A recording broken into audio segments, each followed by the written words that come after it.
Frustrated again to not pick up the 3 points at home? No, disappointed. I thought we deserved to win. Thought we played well. Everything we talked about before the game in terms of final third entries, but final third entries high up the pitch, walking the keeper, crosses, shots. I thought was a big plus because, like, when I look at Saturday, although we missed one great opportunity, we only had one shot on goal. So I thought the lads did everything they asked of them, control the game possession-wise, good passing sequences. We were really naive on the goal we conceded, if you want to talk about that in a minute. But yeah, 2 points dropped. Is it being switching off from the second ball from the set piece? Is that what annoys you the most about the goal that you conceded? No, it's in youthful enthusiasm to come and be a hero, and come out, and where Jordan comes and punches the ball, the lad for them who has the ball is really deep, really high up towards the halfway line, where it's pretty impossible to score from a cross like that because they're going to be so high up. We come steaming out of the box instead of just standing up and forcing them back. We run past the ball. He plays to his teammate, who's now 15 yards higher. Now he's crossing in a really good area, and Lee, who's exceptionally good in the air, scores a good header. So it's naivety from us, but I think we're the youngest team in the league, and we're going to make mistakes, and we have to accept that. And all we can do is try and help the guys, but those things I see too often. And how do you go about stopping them as a young team? Like anything in life, you learn from experiences. So hopefully, if we're intelligent and bright enough, the player in question won't do it again.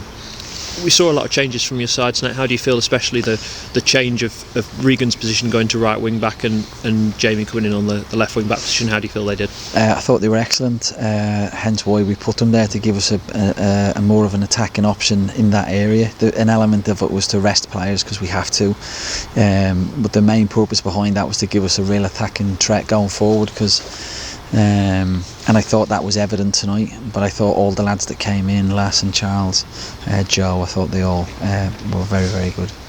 Carl came off in the first half. What was the situation there? I believe he got a knock to his head, but it wasn't a concussion substitution. I think the precaution from the medical team was to take him off, but it wasn't a concussion substitution. But I think he did get a knock in the head. So should be okay for Saturday? That I don't know, is my honest answer, but because it wasn't a concussion, I mean, we'll have a look at him and they'll do the right checks and make sure he's okay, but I don't, from what I can gather, it won't be the automatic 2 week sit out or whatever it is now. I don't know, so, but we'll know more on Thursday.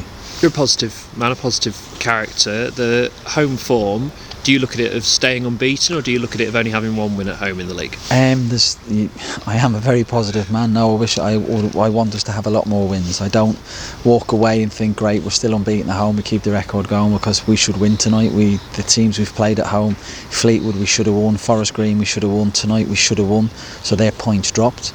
But clearly it's a tough place for anybody to come and get a victory here, so there's two sides of the coin, but tonight was 2 points dropped. Will it be something you'll look at the home form and think, how do I approach a game differently, or because of the unbeaten record, do you think you're approaching it in the right manner? No, I think football's fine line, so I think we should have won tonight. I thought we deserved to win tonight.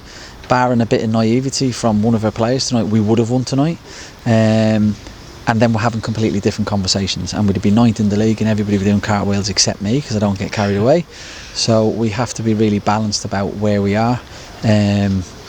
We walked their goalkeeper, he's pulled off a couple of outstanding saves, one from Jamie. There's one in the first half I thought was unbelievable. I can't remember who was one, maybe Jack or Charles. And Jack Diamond went through in the second half, and if he'd have put it anywhere other than where he did, he'd have scored. It was no fault of his. I think he was stretching, but it's just hit the keeper on the chest, and that's football. Things happen. Very different game, very different surroundings on Saturday, and a different approach, I guess, needed in terms of the mentality of not having the lovely surroundings of Sincil Bank and not wanting to be on the end of a cup shock. Unfortunately, I'm going to completely disagree with you there, Rob. We'll approach the game exactly like we've approached every other game. We'll give the opposition the utmost respect. The lads will recover tomorrow. Thursday we'll be back at it 100%, and I don't know who you think the best team in the league is. I would say it's probably Ipswich, and we'll approach that game like we're playing Ipswich.